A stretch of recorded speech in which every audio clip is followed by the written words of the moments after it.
जय Shri Krishna ji, welcome to my channel.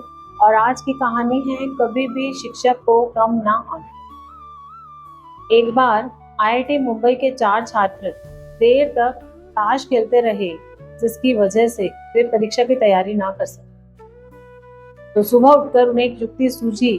उन चारों ने अपने आप को ग्रीस, धूल और गंदगी से गंदा कर लिया और डीन के पास जाकर बोले कि सर, देर रात एक मित्र की तबीयत खराब होने के कारण वे उसे अस्पताल ले गए थे और वापस आते समय उनकी कार का एक टायर फट गया। उसे धक्का लगाते लगाते वे इतने थक गए थे कि वे परीक्षा देने में असमर्थ थे। डीन को उनकी परेशानी का एहसास हुआ और सहानुभूति जताते हुए उन्होंने उन चारों को 3 दिन का समय और दिया।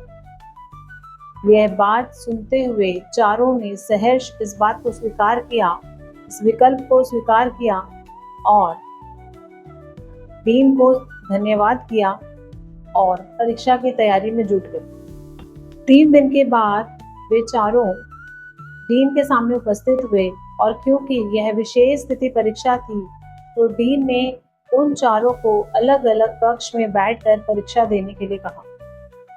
क्योंकि चारों ने उन 3 दिनों में बहुत ही अच्छे से परीक्षा की तैयारी की थी, चारों ही बहुत ही जल्द सहमत हो।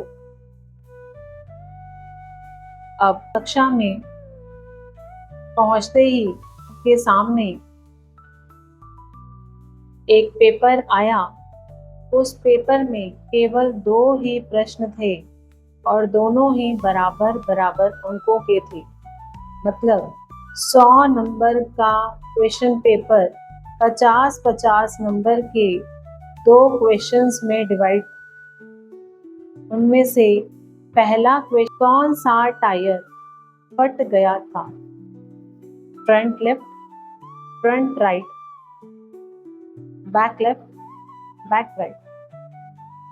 और दूसरा प्रश्न था, कौन कहाँ कहाँ बैठा हुआ था? ड्राइवर सीट पर, ड्राइवर लेफ्ट, पीछे दाएं, पीछे बाएं। और अंक तभी दिए जाएंगे जब चारों के समान उत्तर होंगे। अब परिणाम तो आप जान ही सकते हैं कि चारों ने क्या उत्तर दिया होगा। इसलिए शिक्षक को कभी भी कम नहीं आंके। ये सभी स्टूडेंट्स के लिए है जो स्टूडेंट्स टीचर्स को बेवकूफ बनाते हैं या एक्सक्यूजेस देते हैं कि आज हमने ये नहीं किया, आज हमने ये नहीं किया, इसका रीजन ये था, इसका रीजन ये था एंड सो ऑन। है ना, बहुत सारे रीजंस होते हैं कि हम ये क्वेश्चन नहीं कर पाए, हम ये होमवर्क नहीं कर पाए, हम ये लर्न नहीं कर पाए, है ना, बहुत सारे एक्सक्यूजेस होते हैं। सो teachers are always teachers and students are always students. So keep this in mind. Okay. सभी को जय श्री कृष्ण जी, धन्यवाद। ये स्टोरी अच्छी लगी हो तो आप please like, share and subscribe करना ना भूलें। Thank you so much.